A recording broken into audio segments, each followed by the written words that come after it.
شروع کرتا ہوں اللہ کے نام سے جو بڑا مہربان اور نہایت رحم کرنے والا ہے۔ بسم اللہ الرحمن الرحیم۔ اللہ 70 بار اس بندے کی تعریف کرتا ہے جو چلتے پھرتے یہ تسبیح پڑھتا ہے۔ حضرت محمد صلی اللہ علیہ وآلہ وسلم نے فرمایا، ناظرین، جو لوگ چلتے پھرتے یا اٹھتے بیٹھتے یہ تسبیح دل میں پڑھتے ہیں، اللہ اس پر سلام بھیجتا ہے، اللہ اس کی تعریف کرتا ہے، اپنے فرشتوں میں اس کا تذکرہ کرتا ہے، اس بندے پر اپنی رحمت نازل فرماتا ہے، اس بندے پر خاص نظر رحمت رکھتا ہے۔ رسول اللہ صلی اللہ علیہ وآلہ وسلم نے فرمایا کہ جو بندہ یہ تسبیح پڑھ کر اللہ سے جس چیز کا سوال کرے گا، اللہ تعالیٰ اسی وقت اسے دے گا۔ اس بندے کی جو بھی حاجت ہوگی، جو بھی ضرورت ہوگی، وہ پوری کی جائے گی۔ تمام تعریفیں اللہ کے لیے ہیں جو تمام جہانوں کا مالک ہے۔ بے شک تمام تعریفیں اس رحمان ذات کے لیے جس نے کائنات اور اس کے نظام کو قائم کیا۔ سب سے بڑا کرم یہ ہے کہ اس نے ہمیں اشرف المخلوقات بنایا، پھر دین اسلام جیسی خوبصورت نعمت سے نوازا، پھر نظام زندگی کو قائم کرنے کے لیے زرخیز زمین اور شجر بنائے، پھل میوے خوراک مہیا کی، زمین میں توازن کے لیے اس میں پہاڑوں کی صورت میں میخیں گاڑی، سمندر اور دریا بنائے، آسمان سے بارش جیسی رحمت برسائی، چاند سورج ستاروں سے آسمان کو مزین کیا، چرند پرند چوپائے بنائے۔ حتیٰ کہ اگر ہم انفرادی طور پر اپنے آپ پر غور کریں تو اللہ کی حمد و ثنا بے اختیار لبوں سے جاری ہوگی کہ اس نے ہمیں بہترین توازن کے ساتھ پیدا کیا، ہمارے جسم کے ہر ایک اعضاء کو درست اور سالم بنایا، نیز اندرونی اعضاء کو بہترین طور سے فعال بنایا، پھر رشتے ناطے خوشیاں مسرتیں دولت صحت عطا کی۔ یہ سب بھی رزق کے زمرے میں آتا ہے۔ حقیقت تو یہ ہے کہ ہم اس جلیل القدر، اس پاک ذات کی نعمتوں کا شمار ہی نہیں کر سکتے۔ دراصل اس دنیا کے تمام سمندروں کو سیاہی اور درختوں کو قلم بھی بنا دیا جائے تو بھی اللہ سبحانہ و تعالیٰ کی تعریف میں ایک حرف بھی نہیں لکھ سکتے۔ ہمارے جسم کا رواں رواں، خون کا قطرہ قطرہ اس پاک ذات کا شکر گزار ہونا چاہیے۔ تمام اچھے کام اللہ ہی کی طرف سے ہیں اور بے شک تمام تعریفیں اس مالک الحق کے لیے ہیں، رب العالمین۔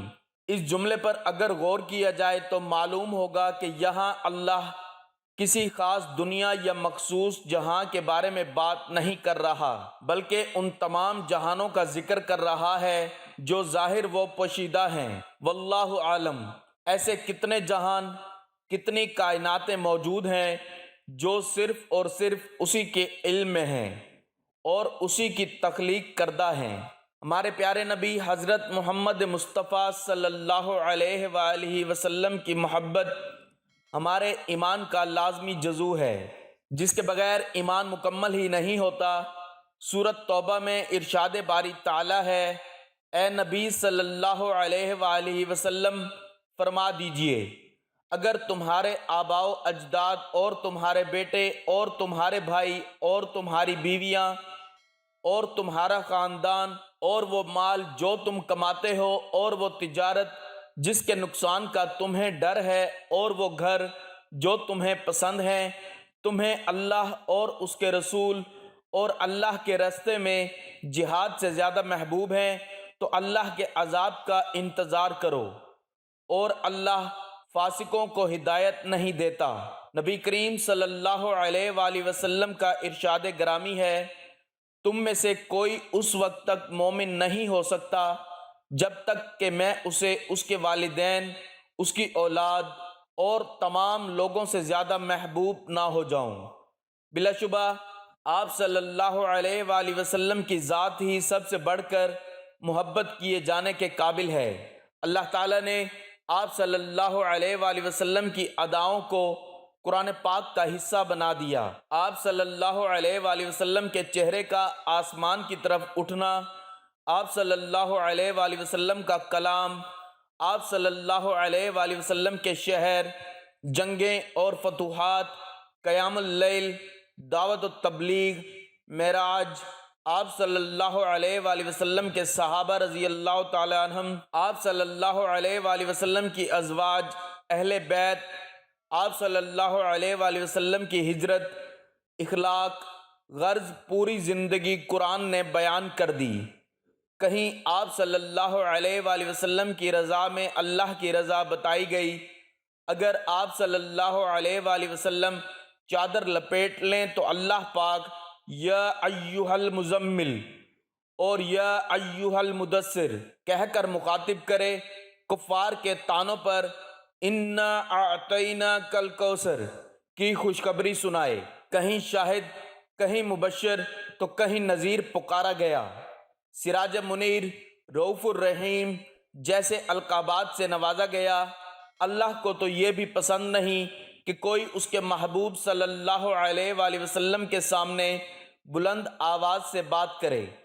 انہیں روز محشر شفاعت کرنے والا بنایا گیا، ساقی کوثر اور مقام محمود سے نوازا گیا۔ حضرت انس رضی اللہ تعالیٰ عنہ فرماتے ہیں، تین چیزیں ایسی ہیں کہ جس میں ہوں اس نے ایمان کی حلاوت پا لی۔ ایک وہ شخص کہ جس کو اللہ اور اس کا رسول صلی اللہ علیہ وآلہ وسلم سب سے زیادہ محبوب ہوں۔ دوسری یہ کہ جس سے محبت کرے اللہ کے لیے کرے، اور وہ شخص کہ جسے اللہ نے کفر سے بچا لیا اور وہ اس کی طرف لوٹنے کو اس طرح ناپسند کرے جس طرح وہ آگ میں ڈالے جانے کو ناپسند کرتا ہے۔ گویا حب رسول صلی اللہ علیہ وآلہ وسلم کے بغیر حلاوت ایمانی کا پانا نامکمل ہے۔ اسی طرح خالی کھوکھلے دعووں سے سچا عاشق رسول نہیں بنا جا سکتا۔ حقیقی عاشق رسول صلی اللہ علیہ وآلہ وسلم تو وہی ہے جو آپ صلی اللہ علیہ وآلہ وسلم کے لائے ہوئے پیغام پر عمل پیرا ہو، آپ صلی اللہ علیہ وآلہ وسلم کی سنتوں کا اتباع کرے اور آپ صلی اللہ علیہ وآلہ وسلم کے ہر عمل کو عزیز جان سمجھے۔ حدیث نبوی صلی اللہ علیہ وآلہ وسلم ہے، جس نے میری سنت سے محبت کی اس نے مجھ سے محبت کی، اور جس نے مجھ سے محبت کی وہ میرے ساتھ جنت میں ہوگا۔ حضور اکرم صلی اللہ علیہ وآلہ وسلم صحابہ کرام رضی اللہ تعالیٰ عنہم کے ساتھ تشریف فرما تھے۔ ایک دیہاتی حاضر ہوا اور کہا، یا رسول اللہ صلی اللہ علیہ وآلہ وسلم، قیامت کب آئے گی؟ آپ صلی اللہ علیہ وآلہ وسلم نے ارشاد فرمایا، تم نے اس کے لیے کیا تیار کر رکھا ہے؟ اس نے عرض کیا، میں نے اس کے لیے زیادہ نماز، روزے، صدقے کا سامان تو نہیں کیا، مگر میں اللہ اور اس کے رسول صلی اللہ علیہ وآلہ وسلم سے محبت رکھتا ہوں۔ اس پر رسول اللہ صلی اللہ علیہ وآلہ وسلم نے ارشاد فرمایا، قیامت والے دن وہ آدمی اسی کے ساتھ ہوگا جس سے وہ محبت رکھتا ہے۔ حضرت انس رضی اللہ تعالیٰ عنہ فرماتے ہیں کہ میں نے مسلمانوں کو اسلام لانے کے بعد کسی بات پر اتنا خوش ہوتے نہیں دیکھا جتنا اس بات پر وہ خوش ہوئے۔ کیسی عظیم اور خوش نصیب جماعت تھی۔ صحابہ کرام رضی اللہ تعالیٰ عنہم کے نزدیک تو اللہ کے رسول صلی اللہ علیہ وآلہ وسلم سے محبت، ان کا اتباع اور ان پر جان نچھاور کرنا ہی زندگی کا حاصل تھا۔ حضرت عبداللہ ابن مسعود رضی اللہ تعالیٰ عنہ راوی ہیں کہ رحمت عالم صلی اللہ علیہ وآلہ وسلم نے فرمایا، قیامت کے دن لوگوں میں سب سے زیادہ مجھ سے قریب وہ لوگ ہوں گے جو کثرت سے یہ تسبیح پڑھنے والے ہوں گے۔ اللہ تعالیٰ اس تسبیح پڑھنے والوں کو بہت سے انعامات اور فوائد سے نوازتے ہیں۔ اللہ تعالیٰ خوش ہو کر بڑھا چڑھا کر ان پر رحمتیں نازل فرماتے ہیں۔ جو بندہ زمین پر یہ تسبیح کرتے ہیں تو فرشتے آسمان پر جا کر ان کا تذکرہ کرتے ہیں۔ نبی پاک صلی اللہ علیہ وآلہ وسلم نے فرمایا کہ جو یہ تسبیح پڑھے گا اللہ اس پر 100 بار رحمتیں نازل فرمائے گا۔ حضرت سیدنا ابو الحسن شاذلی رحمۃ اللہ علیہ ایک جنگل میں تھے کہ اچانک ان کے سامنے ایک درندہ آ گیا۔ ان کو اپنی جان کی فکر پڑ گئی، بس انہوں نے خوف زدہ ہو کر نبی کریم صلی اللہ علیہ وآلہ وسلم کی ذات مقدس پر درود و سلام پڑھنا شروع کر دیا۔ اس کی برکت سے آپ کو اس درندے سے نجات ملی اور آپ کی جان بچ گئی۔ تو ناظرین، یہ تسبیح درود پاک کی ہے درود پاک کی اتنی فضیلت ہے کہ اگر آپ جان لیں تو اس تسبیح کو پڑھنا کبھی نہ چھوڑیں، کیونکہ درود پاک پڑھنے والا تمام غموں، پریشانی اور فکروں سے آزاد ہو جاتے ہیں۔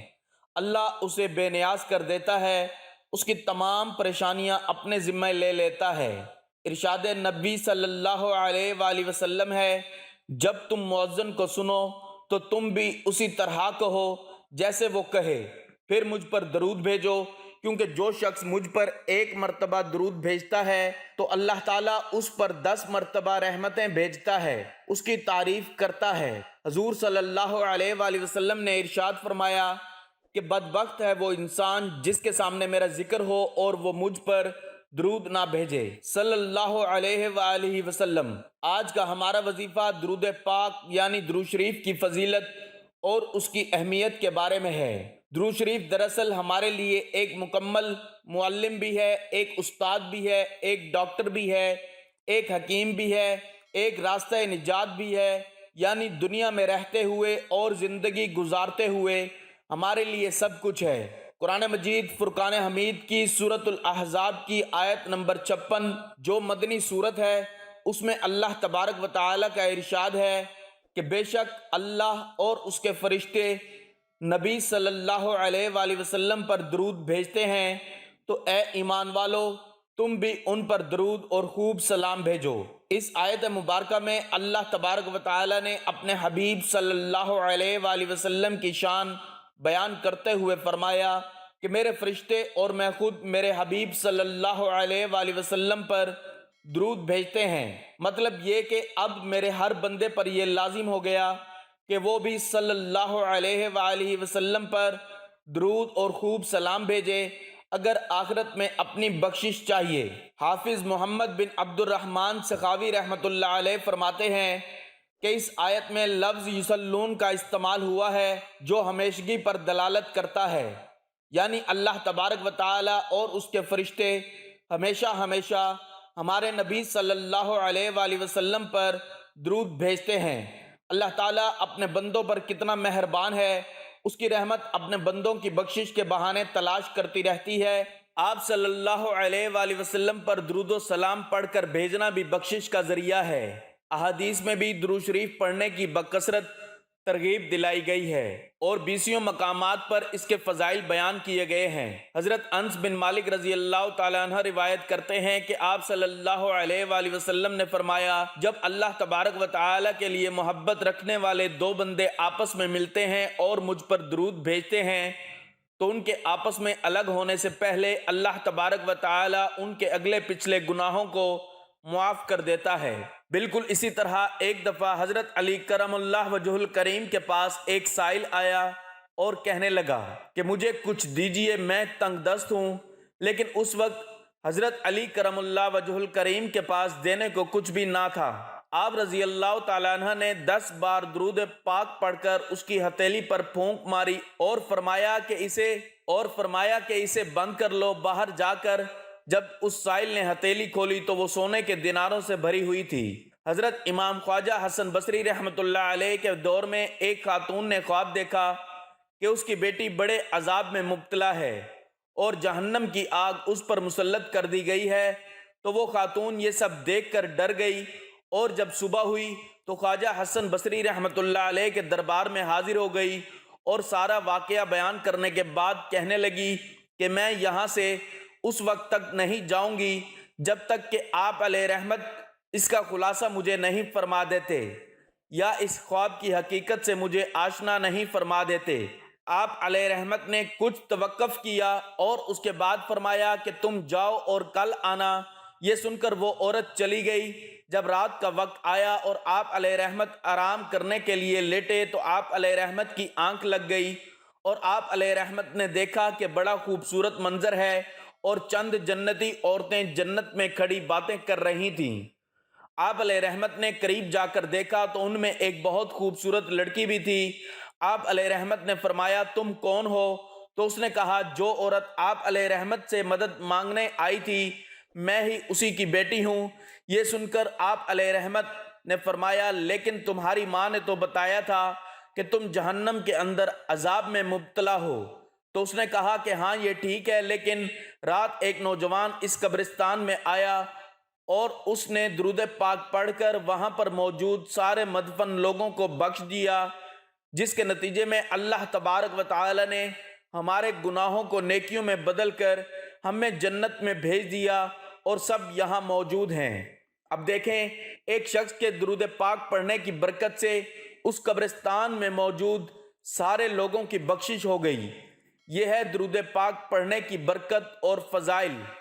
اس لیے جتنا ہو سکے درود پاک کے نذرانے آپ صلی اللہ علیہ وآلہ وسلم کے حضور پیش کرتے رہیں۔ سرکار مدینہ صلی اللہ علیہ وآلہ وسلم کا فرمان عالی شان ہے کہ جو شخص مجھ پر ایک بار درود پڑھے گا، اللہ تبارک و تعالی اس پر 10 رحمتیں نازل فرمائے گا۔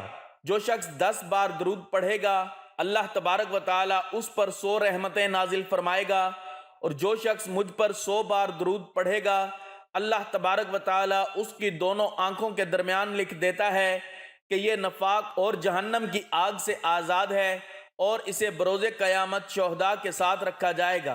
حضور پرنور صلی اللہ علیہ وآلہ وسلم پر درود پاک پڑھنے کی برکت کا ایک خوبصورت واقعہ پیش خدمت ہے کہ حضرت عمر بن خطاب رضی اللہ تعالیٰ عنہ کے دور خلافت میں ایک شخص تھا جو بہت مالدار تھا، لیکن اس کا کردار اور اس کا اخلاق اچھا نہیں تھا، جبکہ درود پاک سے اسے بہت محبت تھی۔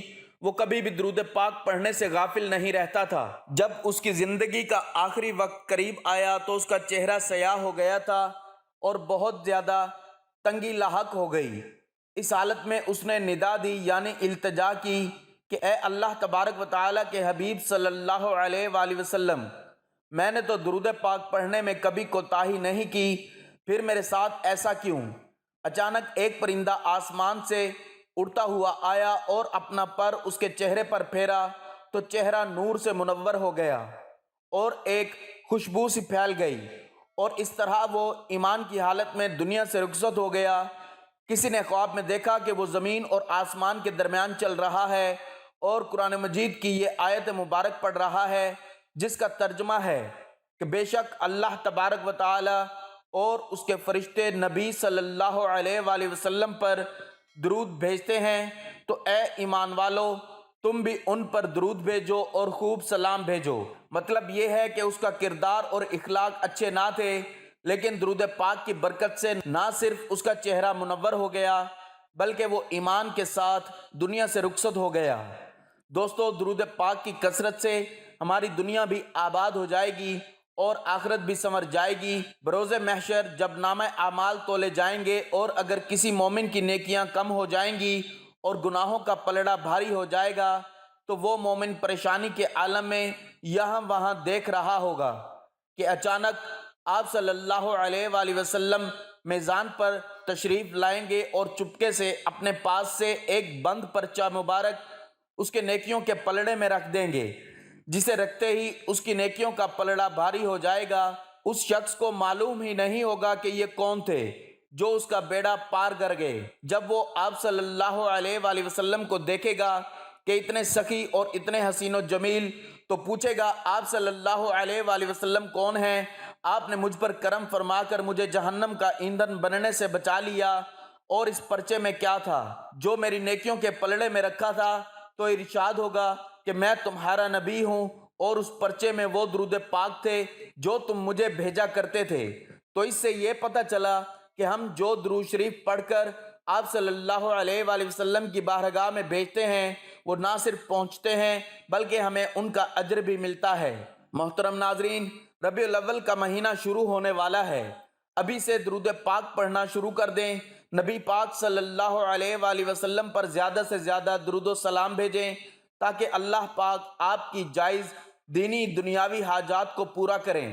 دنیاوی لحاظ سے انسان کے کمال میں مختلف قسم کا اثر رکھنے والے لمحات، دن رات اور مہینوں سے ہٹ کر کچھ ایسے واقعات بھی رونما ہوتے ہیں کہ جن کی بہت زیادہ اہمیت اور بعض لمحات اور ایام ایک خاص قسم کے تقدس کے مالک ہوتے ہیں۔ اولیاء الہی نے حضرت محمد مصطفیٰ صلی اللہ علیہ وآلہ وسلم کی ولادت باسعادت کو ماہ ربیع الاول کا ایک اہم ترین واقعہ قرار دیتے ہیں، اور اسی مبارک واقعے کی وجہ سے ہی اس مہینے کو بہار کا نام دیتے ہیں۔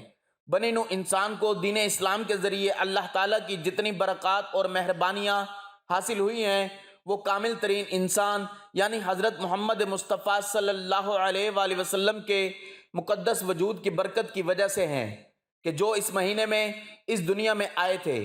اس مہینے کی شرافت دیگر تمام مہینوں سے زیادہ ہے اور یہ مہینہ حقیقت میں دیگر مہینوں کی بہار ہے، کیونکہ نبی اکرم صلی اللہ علیہ وآلہ وسلم کے نورانی وجود کی وجہ سے ہی تمام شرافتیں، رحمتیں، دنیاوی اور اخروی عنایات اور نبوت، امامت، قرآن اور شریعت نازل کی گئی ہے۔ یہ مہینہ گراں قدر ترین مہینہ ہے۔ بالفاظ دیگر اس مہینے کی مثال دیگر مہینوں کی نسبت ایسے ہی ہے کہ جس طرح دیگر لوگوں کے درمیان حضرت محمد مصطفیٰ صلی اللہ علیہ وآلہ وسلم کا مقام ہے۔ نبی اکرم صلی اللہ علیہ وآلہ وسلم نے خود دیگر لوگوں کے درمیان اپنی مثال کو اس طرح بیان فرمایا ہے: در حقیقت میری اور تمہاری اور انبیاء کی حکایت اس گروہ کی حکایت کی طرح ہے کہ جو ایک بیابان اور تپ تپے ہوئے صحرا میں جا رہے ہیں اور نہیں جانتے کہ جتنا سفر طے کیا وہ زیادہ ہے یا ابھی زیادہ باقی ہے۔ وہ تھکے ماندے ہیں اور ان کا ذخیرہ بھی ختم ہو گیا ہوا ہے اور بیابان کے وسط میں پڑے ہوئے ہیں اور انہیں یقین ہو جاتا ہے کہ اب ان کی زندگی کے آخری لمحات۔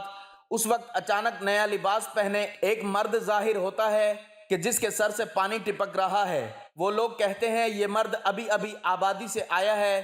جب وہ ان کے پاس پہنچتا ہے تو کہتا ہے کہ تمہیں کیا ہو گیا ہے؟ وہ لوگ کہتے ہیں آپ دیکھ رہے ہیں کہ ہم تھکے ماندے ہیں اور ہمارا ذخیرہ ختم ہو گیا ہے اور اس بیابان کے وسط میں بے جان پڑے ہوئے ہیں اور ہم نہیں جانتے کہ زیادہ راستہ طے کر لیا ہے یا کم۔ وہ مرد کہتا ہے اگر میں تمہیں ٹھنڈے اور میٹھے پانی اور سرسبز باغات کی طرف لے کر جاؤں تو مجھے کیا دو گے؟ وہ کہتے ہیں تم جو کچھ کہو گے ہم تعمیل کریں گے۔ وہ مرد انہیں سرسبز باغات اور ٹھنڈے اور میٹھے پانی تک لے کر جاتا ہے اور پھر تھوڑی دیر کے بعد ان سے کہتا ہے اٹھو تاکہ میں تمہیں اس سے بھی زیادہ سرسبز باغات اور زیادہ ٹھنڈے اور میٹھے پانی کے چشموں تک لے جاؤں۔ لیکن ان میں سے زیادہ تر لوگ کہتے ہیں ہم اتنی مقدار پر ہی راضی ہیں۔ لیکن ایک گروہ کہتا ہے مگر تم نے اس مرد کے ساتھ عہد و پیمان نہیں باندھا ہوا تھا کہ اس کی نافرمانی نہیں کرو گے؟ اس نے تم سے سچ بولا تھا اور اب بھی پہلی بات کی طرح اس کی بات سچی ہے۔ بس یہ گروہ اس کے ساتھ چل پڑتا ہے اور وہ انہیں سرسبز باغات اور مزید میٹھے پانی تک پہنچا دیتا ہے، لیکن باقی بچ جانے والے لوگوں پر دشمن شب خون مارتا ہے اور صبح تک ان کی لاشیں ہی باقی بچتی ہیں۔ ناظرین محترم، یہ درود پاک ہے، چلتے پھرتے پڑھیں۔ درود پاک پڑھنا عظیم ترین سعادتوں اور بے شمار برکتوں کے حامل اور افضل ترین اعمال میں سے ایک عمل ہے۔ اللہم صلی علی محمد وعلی آل محمد کما صلیت علی ابراہیم وعلی آل ابراہیم انک حمید مجید۔ اللہم بارک علی محمد وعلی آل محمد کما بارکت علی ابراہیم وعلی آل ابراہیم انک حمید مجید۔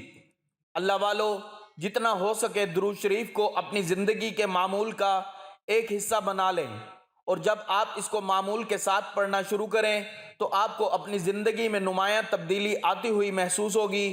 جب نماز پڑھیں تو نماز کے بعد اور نماز سے پہلے درود پاک اور اللہ تبارک و تعالیٰ کی حمد و ثنا کریں، اور جب دعا کریں تو اس میں درود پاک کو شامل کر لیں۔ پھر دیکھیں آپ کی دعا کیسے قبول ہوتی ہے۔ درود پاک کے فضائل و برکات کی تعداد لامحدود ہے۔ درود پاک کی سب سے بڑی فضیلت یہ ہے کہ اس کی برکت سے بندے کو اللہ تبارک و تعالیٰ اور اس کے حبیب کریم صلی اللہ علیہ وآلہ وسلم کا قرب حاصل ہوتا ہے۔ ترمذی شریف میں حضرت ابن مسعود رضی اللہ تعالیٰ عنہ سے روایت ہے کہ رسول اللہ صلی اللہ علیہ وآلہ وسلم نے فرمایا قیامت میں میرے سب سے زیادہ قریب اور میری شفاعت کا سب سے زیادہ حقدار وہ ہوگا جس نے سب سے زیادہ مجھ پر درود پڑھا ہوگا۔ لہٰذا درود شریف کی برکتیں خوب لوٹیں اور دوسروں کو بھی اس کا مشورہ دیں۔ آخر میں اللہ تبارک و تعالیٰ سے دعا ہے کہ وہ ہمیں کثرت کے ساتھ درود پاک پڑھنے اور اس کی بے شمار برکتیں حاصل کرنے کی توفیق عطا فرمائے۔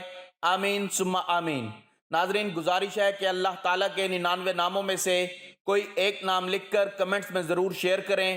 اللہ ہم سب کا حامی و ناصر ہو۔ آمین۔ جزاک اللہ۔